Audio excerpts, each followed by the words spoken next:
Subhanallah, perbuatan manusia dijadikan dalil untuk mengalahkan dalil-dalil syariat. Ini sebuah keanehan, ini keajaiban dunia lagi, Pak. Ya. Kita harus memahami sombong dalam masalah isbal.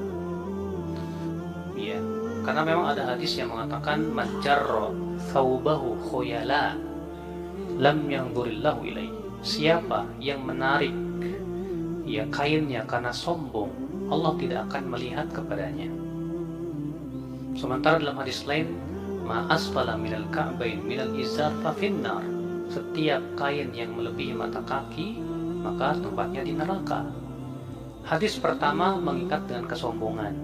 Hadis yang kedua tidak mengikat dengan kesombongan. Sekarang kita penting untuk memahami hakikat kesombongan.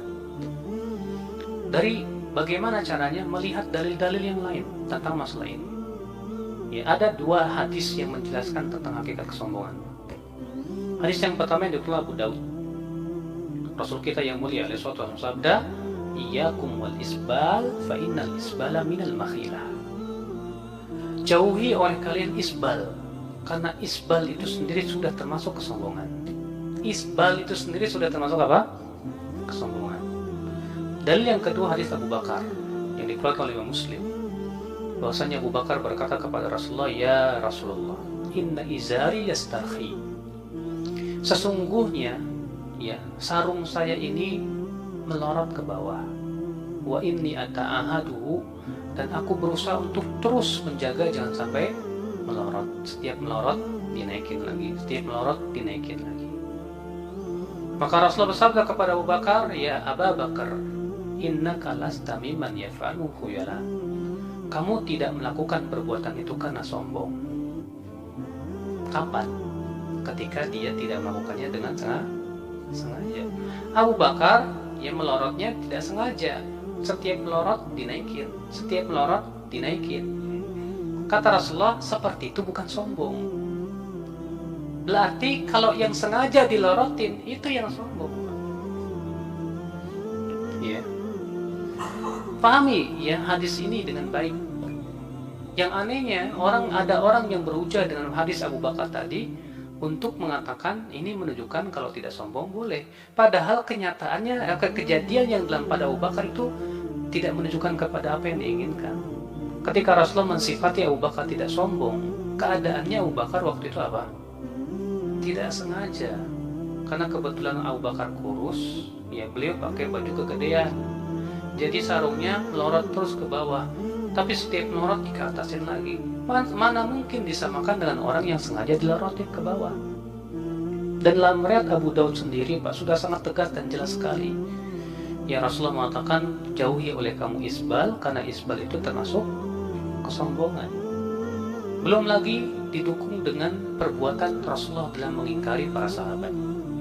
Dalam riwayat Tirmidzi, Rasulullah melihat Abdullah bin Mas'ud sedang berjalan dan kainnya terseret. Maka Rasulullah segera mengejarnya. Lalu Rasulullah bersabda, "Irfa' thawbak." Angkat baju. Diangkat Ibnu Mas'ud. Zid, tambah lagi. Diangkat lagi. Lalu Rasulullah memegang tumitnya Ibnu Mas'ud dan berkata, tidak ada hak untuk kain melebihi ini. Rasulullah tidak bertanya dulu kepada Ibnu Mas'ud, kamu sombong apa enggak? Rasulullah nggak nanya dulu, kamu sombong apa enggak? Tidak. Dan itu ada dua kejadian Rasulullah SAW yang mengingkari itu. Yang pertama Ibnu Mas'ud, satu lagi seorang laki-laki yang lain, saya lupa namanya. Dan di situ Rasulullah tidak bertanya, kamu sombong apa tidak? Ini menunjukkan bahwa yang dimaksud dengan sombong di sini adalah orang yang sengaja melorotkannya di bawah mata kaki. Ya, didukung lagi perbuatan Umar bin Khattab. Umar bin Khattab, ya, ketika beliau ditusuk oleh orang Majusi sampai keluar ususnya, dalam keadaan beliau dalam keadaan sangat kritis menuju kematian itu, datanglah seorang pemuda. Lalu pemuda itu berkata, "Tibta hayyan wa mayitan ya Ibnu Khattab." Hai anak, wahai Umar, engkau hidup dalam keadaan baik, engkau pun mati dalam keadaan mati syahid. Lalu pemuda itu keluar. Ternyata Umar melihat si pemuda itu pakaiannya menyeret di tanah. Lalu kemudian Umar dalam keadaan kritis seperti itu berkata, alayya bil gulam, panggil si pemuda itu. Dipanggil lagi, ya gulam, irfa saubak. Dalam keadaan kritis mau meninggal, masih sempat mengingkari. Hai gulam, angkat bajumu. Fa innahu arda li rabbik wa anqa li thawbik. Karena itu lebih diridhoi oleh Rabbmu dan lebih bersih untuk pakaianmu. Kisah ini dikeluarkan oleh Bukhari dalam sahihnya. Iya. Bayangkan Umar bin Khattab dalam keadaan kritis seperti itu, Pak. Umar nggak nanya dulu kepada si pemuda, kamu sombong apa enggak? Kalaulah itu pemahamannya, tentu para sahabat sudah nanya dulu. Tentu Rasulullah ketika mengingkari nanya dulu. Ya, makanya ya saya tidak setuju dengan orang yang mengatakan bahwa kesombongan yang dimaksud seperti yang dipahami oleh mereka.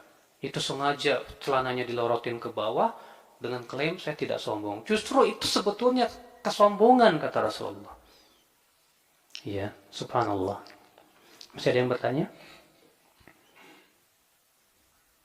Wah, bapak pulang langsung dipotong celananya, Pak.